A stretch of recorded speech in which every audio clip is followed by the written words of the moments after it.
మన TV news. భక్తి శ్రద్ధలతో మిలాద్ ఉన్ నబీ వేడుకలు. ముస్లింలు భారీ శాంతియుత ర్యాలీ. ప్రవక్త బోధనలు పాటించాలని మత పెద్దల సూచన.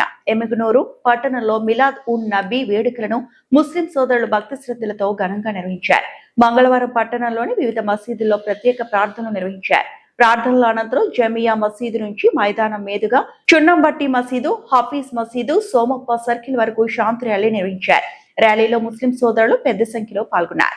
ఎలాంటి అవాంఛనీయ సంఘటనలు చోటు చేసుకోకుండా పట్టణ రూరల్ సిఐలు, ఎస్ఐలు తమ సిబ్బందితో బందోబస్తు ఏర్పాటు చేశారు.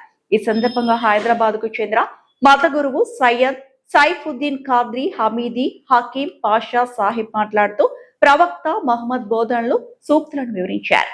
సర్వ మానవ శ్రేయస్సు కోసం శాంతిని నెలకొల్పేందుకు ఆఖరి ప్రవక్తగా మహమ్మద్ ప్రవక్తను అనంత కరుణామయుడైన అల్లా ఎన్నుకున్నాడని అంతిమ దైవ గ్రంథమైన ఖురాన్ షరీఫ్ లో పేర్కొనబడిందని తెలిపారు.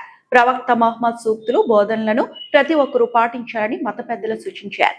ప్రవక్త చూపిన మార్గంలో నడుస్తూ అల్లాహ్ దయకు పాత్రలు కావడంతో పాటు స్వర్గ ప్రాప్తికి బాటలు వేసుకోవాలని పిలుపునిచ్చారు. మిలాద్ ఉన్ నబీ వేడుకలు శాంతి, సోదరభావం, మానవత్వాన్ని చాటేలా ఘనంగా నిర్వహించారు.